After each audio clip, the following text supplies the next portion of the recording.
my very special guest, Luna. Luna, please say hello. Hi everyone. Thanks for having me. This is awesome. I'm like so excited.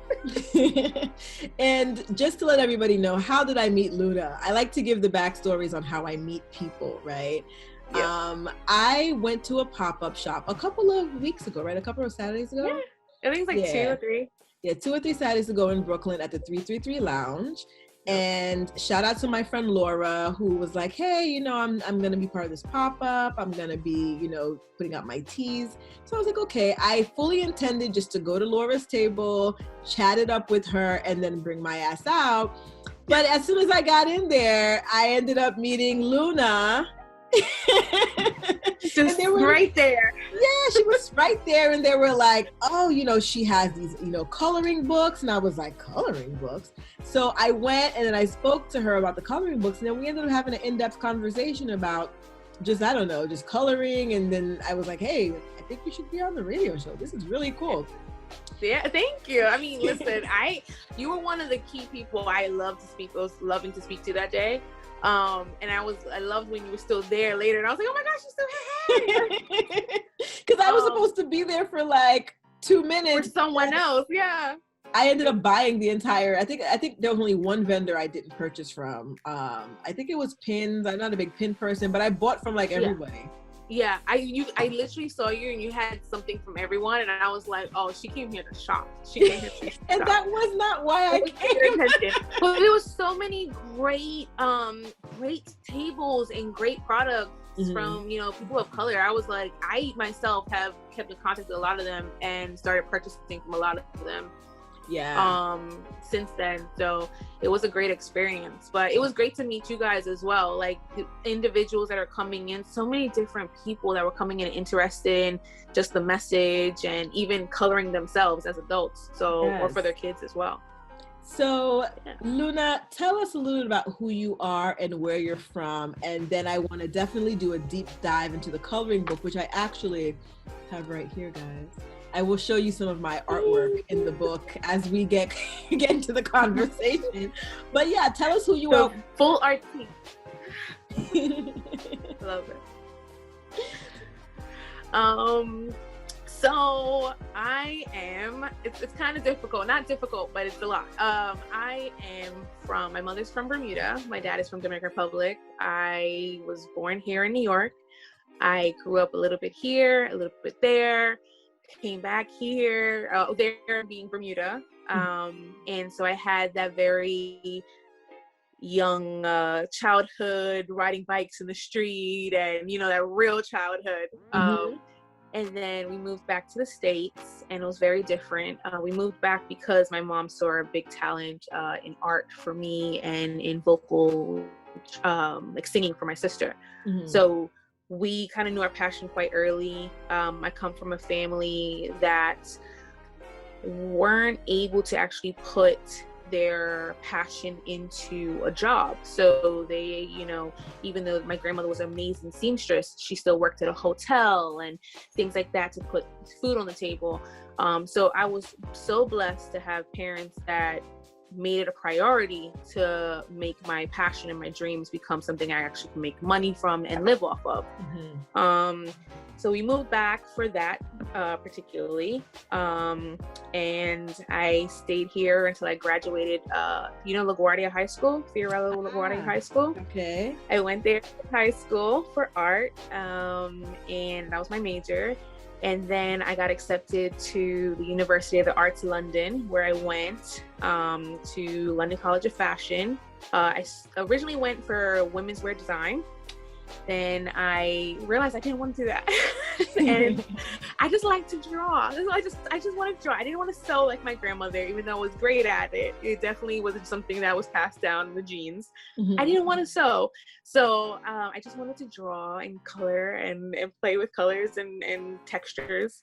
And I got into fashion illustration and visual culture. And visual culture was something I grew up knowing a lot about, very interested in, like where our people were from and slavery and Jim Crow and everything like anything I can get my hands on about where we come from, because Bermuda is a slave port.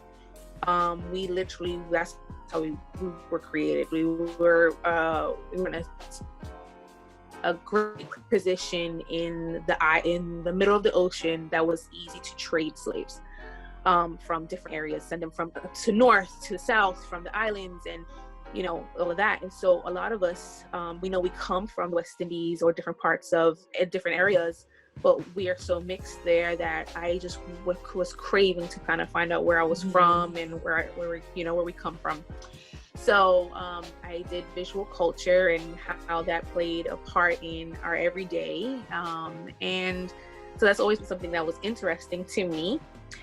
From there, I went into, I did a bunch of different things in fashion. And I just didn't really find my fit, I guess. I was great at a lot of things, but it was never home. I always felt like I wasn't doing something that meant something.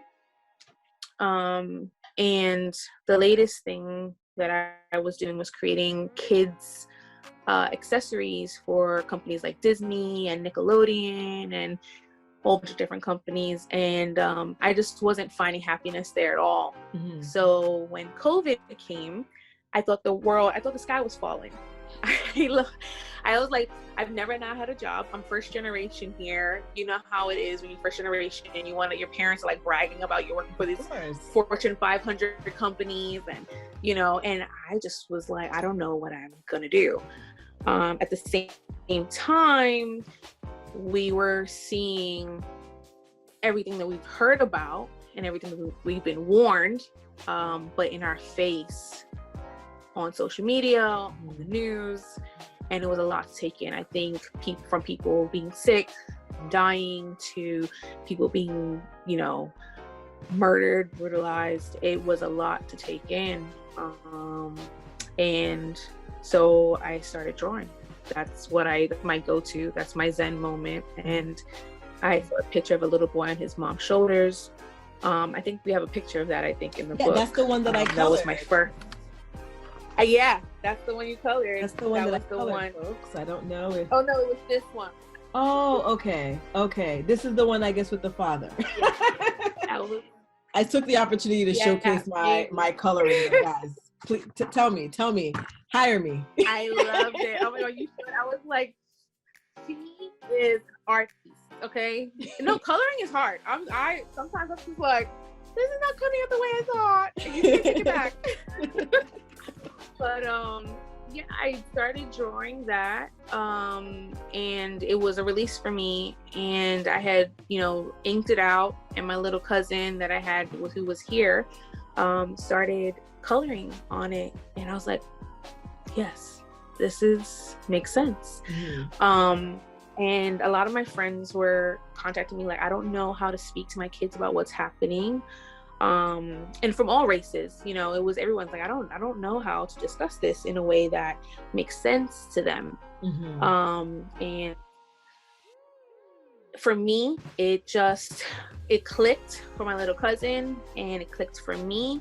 And the more research I did, it just all made sense. And everything that I've ever done, from illustration to, creating books, to every little job that I've ever had, designing kids accessories, everything seemed to I understood why I had all those jobs. It all of a sudden just made sense. It all fit within this little world of coloring book. And so that's how we came to get the Kids for Black Lives coloring book, guys. Yeah. Kids for Black Lives coloring book. And she had crayons that, they're not pieced together properly, but I had these crayons, right? Oh, yeah. That were like puzzle pieces. I think I can get those. Yeah, they're like they... Let me see if I can I'll get it all together. There we go. There we go. Yeah, these crayons came with the coloring book, and so that's what I use, because as an adult, I don't have the 64, 84, or 100 something box of crayons in my house. So I used them to get started. 125 or something like that. 125. But now I'm like, oh, now it's like you've opened the floodgates. So now I got to go buy a box of crayons. You're gonna have, like, you know, they have the containers just to put your crayons away, and they're all neat and in certain. You're gonna be it now. They're gonna come. People are gonna come to my house and be like, "It's gonna be your Zen home." Son? Like, no, this is actually me. On the refrigerator. This is mine, and I take pride in it. I love it. I got an A. I got this one. Yes. So that, I mean, I feel like that's a very compelling story as to how you got started, you know, in the coloring book business, because I have seen over the course of the year and a half, people starting to tap into this adult coloring book business. But I hadn't really, I mean, I've heard it, but I haven't really seen many people, like, it didn't blow up if you know, like, none of my friends own coloring books, right? So I know that a lot of people were trying to make it a thing, but it didn't quite pop off. Yeah. But when I got your coloring book and I started coloring, and I was like, oh, this feels good. It's like doing like a Sudoku puzzle, right? My brain was like, juices were flowing. Yep. Yeah. So, you know, I know that you were saying, you know, offline we were talking about how the book was, you know, I mean, it's Kids for Black Lives. It's intended for kids, but apparently adults have been purchasing this like candy.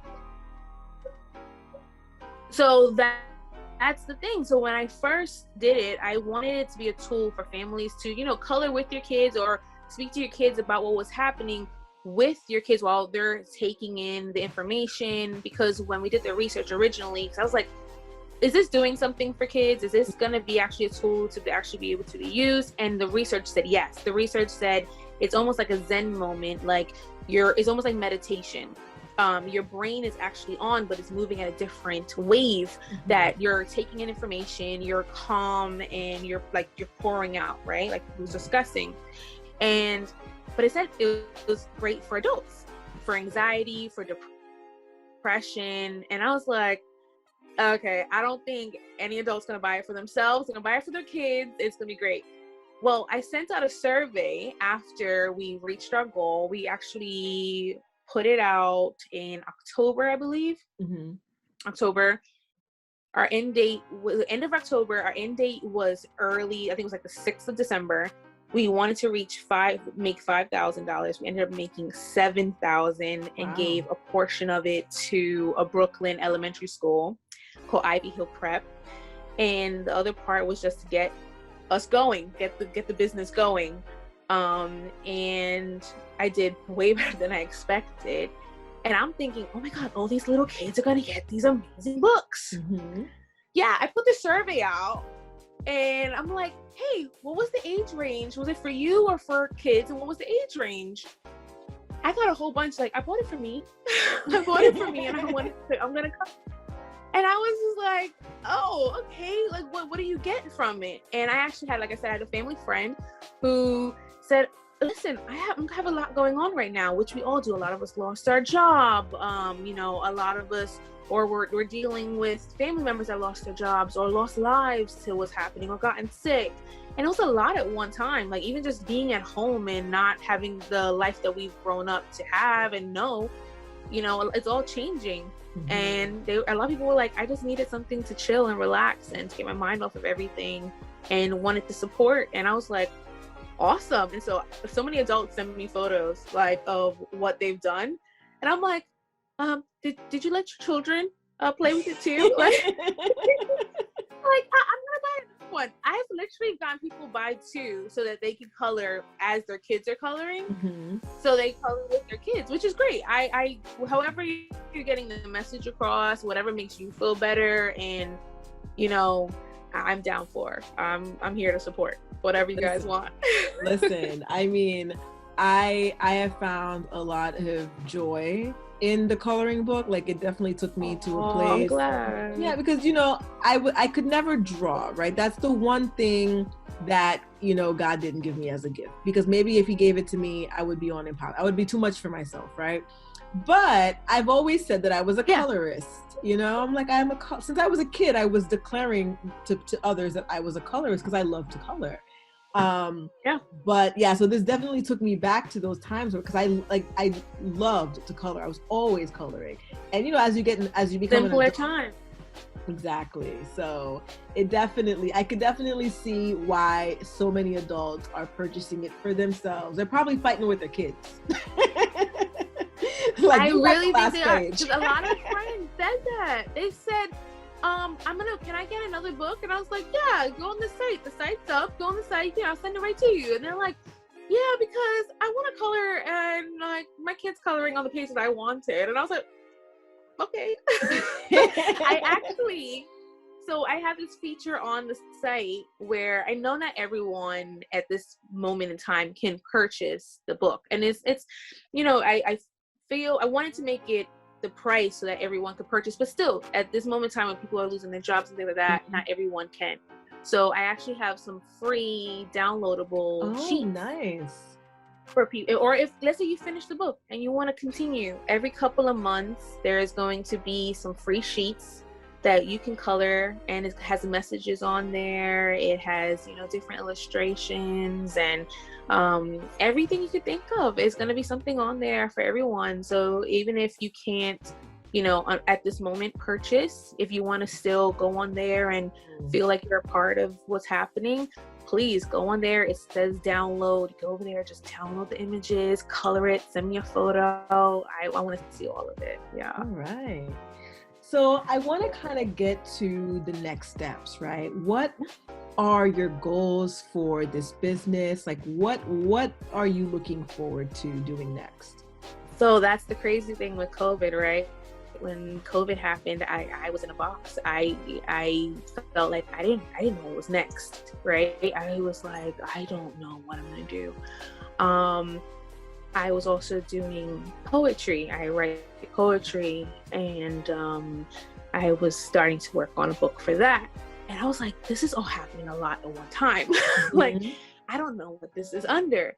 And I was talking to my mom and a bunch of my family members, and they're like, well, why don't you create something that is for, you know, you can get stories from other people. Because I said, so many people are coming to me with stories and ideas that they want me to illustrate. And I said, these are amazing. These are featuring kids that look like us, that when we were little, and have messages that we want to spread. And I created Luna Bound Publishing.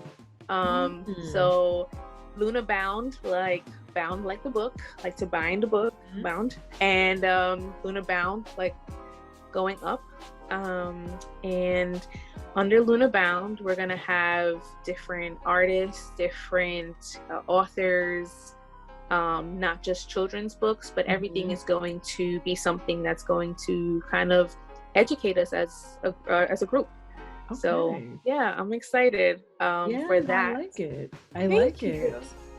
Yeah, look at COVID inspiring people and pushing us past our boundaries.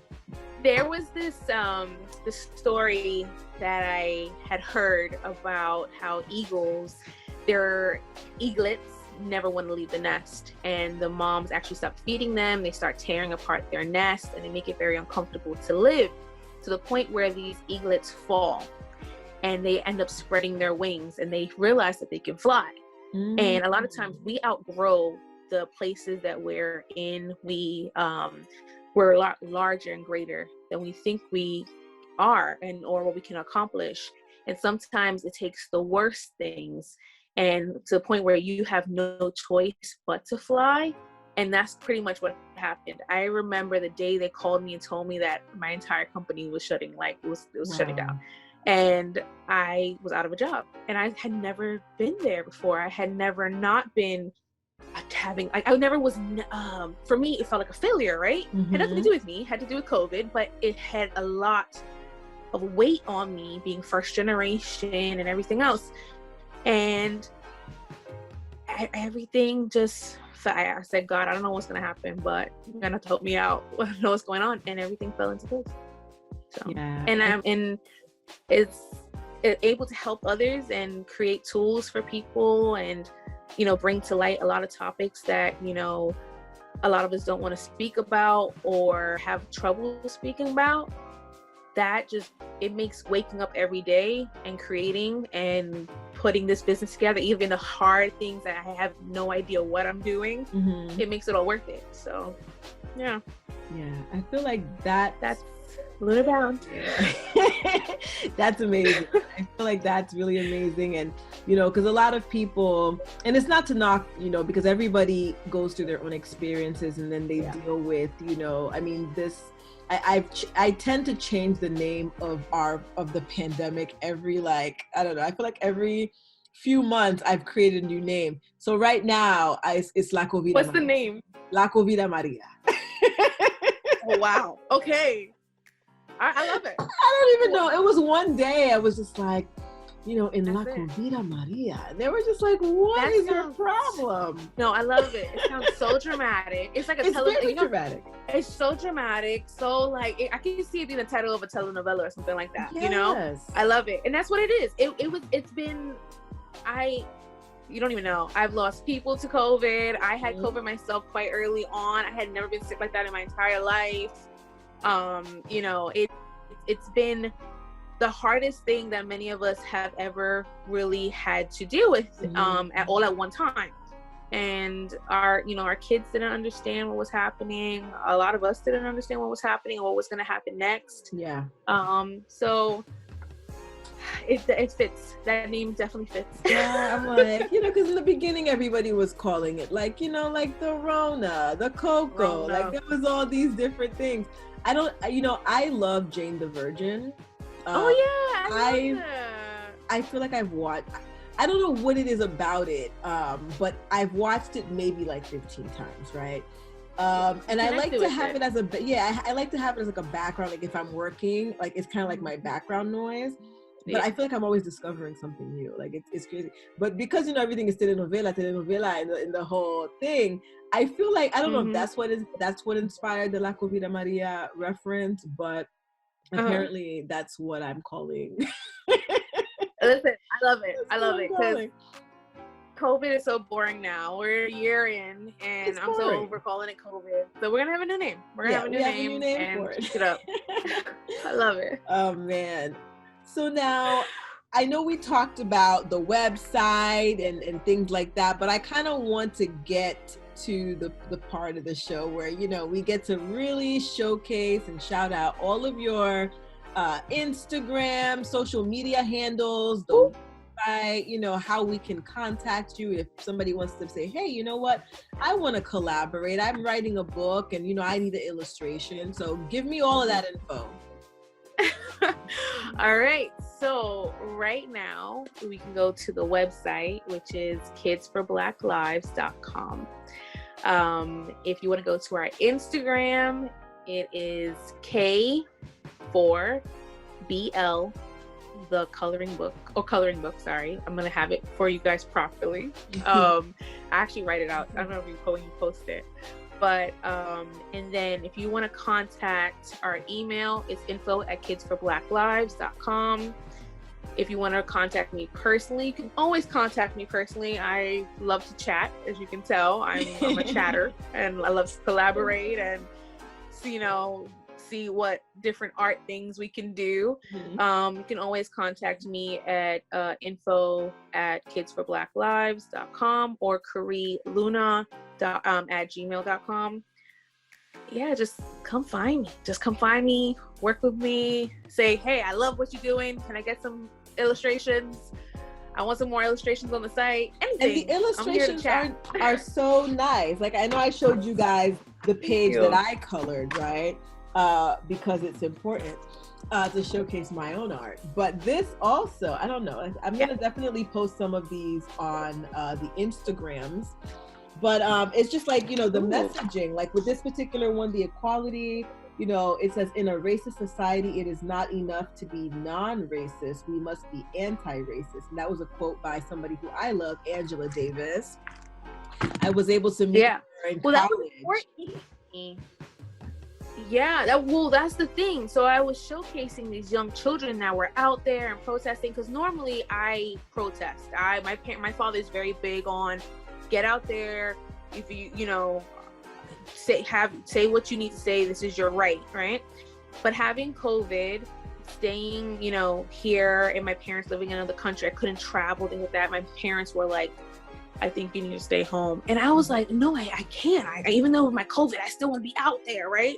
Mm-hmm. And my mom was like, you need to worry about your health right now. And I didn't know what to do. I was like, well, I feel like I'm not doing my all. Mm-hmm. And so I was so fascinated by these young children that were out there that really their parents were able to explain to them what was happening. They had these little signs out there that were so cute, and they were really out there, like chanting and really saying what they felt and really having passion behind it. And it inspired me. And it made me say, you know what, I want to honor these children as well. And I want other kids to see that they have a voice as well. And this isn't just these little kids. You can be that too, wherever you are. You can do that from home. You can do that with that on your refrigerator. Put it up, send it to your grandma, do whatever you want, but you can have your voice as well. So it allowed me to, honor them, as well as, give a tool for individuals that aren't really familiar what to say to their children during this time. So yeah, I was hyped by these little kids. I loved them. I was like, every single time was a new video. I was like, you got her go. I love it. But you know what I really like about this project is that it shows people that activism comes in many forms, right? You don't have to be outside literally, but you can still be part of the revolution, in your creative space. So I think that is also a strong message that, you can be an activist in many other ways.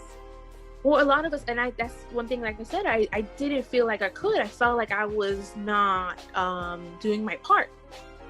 And I realized not everything is done on the ground like that. There's people behind the scenes that are teaching and that are giving tools, that are setting things up, that change can happen from little tots. You know what I mean? There's people that, they're not, when they're watching the news or they're watching certain visuals, because like I said, visual culture, a lot of the stuff that was put out there was negative that they were showing. And it wasn't negative actually at the events, because I had a lot of friends that went, but what they were showing on the news, someone may see that and take it, oh my God, what's happening? Or that looks a little violent, or whatever it may be.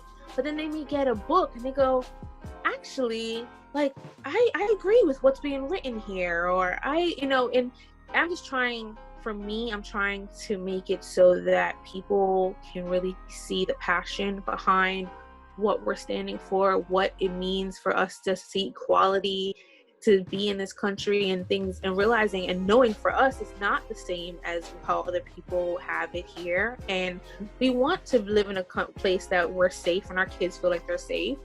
And that's why I wanted to put people with quotes that from older generation, because we have to also merge generations as well, what they went through and what our kids are doing and how we're feeling. And I want it to sit right next to each other, so every page has an older individual and right next to a young child, and the message is still the same. Yeah, it definitely is, because, as you're saying, merging the generations, merging the cultures, because unfortunately, what they were talking about back then is what these kids are protesting for now, right? Yeah. It's the irony in all of it.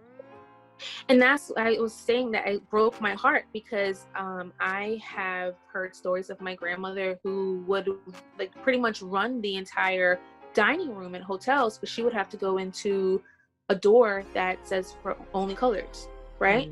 But she's there serving everyone there, and she has people that are white working underneath her. You know what I mean? That she and that's so close to me. That's not even, that's 2 generations. That's not that far. And even my mom had me pretty young. She was 27. She was born in 66, 64, something like that. And it's like, that's not that far. And if you think about it, that's when a lot of these protesting was happening back then. And we act like, oh, so long ago. It wasn't. And so a lot of those problems just got swept under the rug. We acted like everything was fine, and we didn't have a lot of these discussions. We didn't get a heal. And so now it's all erupted. And now we have to sit there and have tools and conversations so that we can mend, we can change things, and know that we can change things. It's going to take time, and it's going to take a lot of conversations, a lot of very uncomfortable moments, but that's what we need to have. And then we're not going to move forward until we have them. And I think, you know, what you're doing is looping the children into the fold, is what really, you know, makes it, you know, monumental, because a lot of times, you know, we leave kids out of these important conversations that affect them, right? We think that they're kids and they're like, oh, they don't know what's going on, but they know. They hear everything. And that's the thing. Like I said to individuals already, I said, you know, a lot of these problems are not that what the kids don't believe. A lot of, like, they don't know, oh, I don't like this person because they're a different complexion or a different color, or they have different hair texture. These are things that they hear, and they hear it being said from adults. And sometimes adults don't even realize they're saying certain things that are just so toxic. And the kids are going back and now feeling that way because that's how they feel like they're supposed to feel. This is how my parents feel. This is what my older sister or cousins feel. So if you're changing that narrative at home, if you're changing that narrative in the conversations that you're speaking, when you're speaking to your children, speaking to your spouse, speaking to your sister-in-law, whoever, your kids are overhearing everything that you're saying. And they're going to pick up on that. And if it's in a way that's for change and, you know, having conversations and allowing them to be a part of this, it's going to just create a better society for us, you know? Yeah. And they're our next generation. It's not that far. I'm going 30 this year, and I don't know what happened at the time. I was like, I was listen, when you get, you know, I'm slightly older than you, but when you get there, what, 2 years, right? Like no, 2 years. I mean, thank you. I'm the compliments. Look, I can't stand all these compliments. No, I turned 37 this well, not this year, but oh, beautiful. Yeah, I just turned 37 a couple of months ago. So, I mean, you know, I operate as if I'm a spring chicken. But, you are. That's a spring chicken. Like I'll take these, you know, late 20, early 30 compliments. Yes. But yeah, no, like I think, you know, definitely amazing work. And I always like to, you know, just, you know, highlight and congratulate, you know, people who are doing things, because this year especially was hard. You know, last year was hard. This year it's getting a little better, but it's still hard, right? Unemployment's still up. People are still losing jobs. COVID is like manifesting in you have a whole new strain. Yeah, you have a strain that's coming out of nowhere. Exactly. So, you know, it's difficult, and it's so easy to kind of get wrapped up into your own world, and there's nothing wrong with that, because again, you know, these are unprecedented times, right? But I do healing's different for everybody. Yeah, you know, and so, but it's amazing when people can still step out of, you know, themselves, even if it's for a moment, to reach back and give back to the community. So I definitely want, you know, I mean, that's appreciated. Thank you. I listen, when I first did this, I was like, this is probably gonna be like a gift that I give to a few kids, like for Christmas, like, you know. So now just seeing their reaction from everyone and what people are writing back and seeing how, you know, they had these conversations with their kids are coloring in it. And, you know, one of my friends was like, I just had a bunch of different colors here, and she picked up the brown color and she started using it, and she has, like, you know, she wanted to buy the black Barbie dolls like that. I was like, yes, like, you know, like, whoa, you know, it was a moment for me. But it's bigger than what I thought. It's bigger than what I dreamed. I mean, I prayed on it, but I never knew it was gonna have this impact. But like I said, if it's positive, it's moving in the right direction, I'm all here for it. So I'm glad you guys love it. I'm glad you guys find peace in it. Listen, so I'm definitely going to be posting it on the social medias. Gonna, you know, provide the link so everybody can grab their little coloring books. Yeah, we have discounts and everything on there as well. Good. So I'm going to actually extend the Black History Month discount, because every month is Black History Month. So we're going to extend it. I'm going to give you the discounts on there. So when you post it, you'll have it for, and actually I may do something a little special just for your fans. for your listeners. So I'm going to send that out to you. And yeah, so if you listen to this, you have a certain code, and there we go. There we go. There we go. Okay. Well, thank you so much, Luna, for joining me, talking about your business, talking about what you're doing for the community. Again, really, really thankful for you being on this platform today.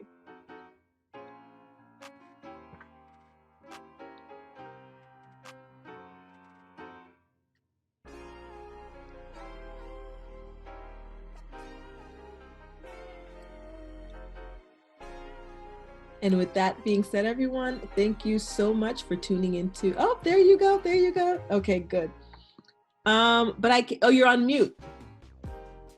I'm here. There we go. Good. I can cut it. Yeah, I'm like, thank you so much, Luna. And I was like, where did Luna go? I can edit all this stuff though, so that's good. Awesome. No, thank you so much for having me. From your spirit, from just speaking with you the other day to speaking with you earlier, and in this is amazing. And thank you for having me. As much as you want to thank us for creating content like this, I want to thank you for sharing content like this. This is awesome. So thank you. I appreciate it. No, of course. And you've definitely inspired me to get into some other ventures. I think I had talked to you about, coming up with some, children's literature. Luna Bound, come over here. So I'm like, okay. I was like, all right. And she knows how to make illustrations. I can have some pictures in my book. Have pictures, have everything. Come over my way. Definitely. We can create some great content for kids, for adults, whatever you want to do. It's about time that we start seeing people and kids that look like us, and that I think that's in just being inspired every day. So yeah, come over this way, Luna Bound. Yeah, seriously. I mean, I know this is the time that many people are thinking about, like, people have already started writing books. COVID has given people time to reflect, and there's a lot of creativity that's come out of this. So if you are looking for a publisher, Luna Bound, she's here. Illustration, anything. Yep. We do everything over here. I build websites, I do UX, UI, I do everything over here. Anything creative, come over to Luna Bound. I will love to help you out, and let's just build together. All right, everyone. Well, thank you for tuning into another episode of According to RP on WJMS Radio, powered by Black Ivy Media. It's your girl, Rita Pierre, your host. And as always, we'll talk to you guys next week.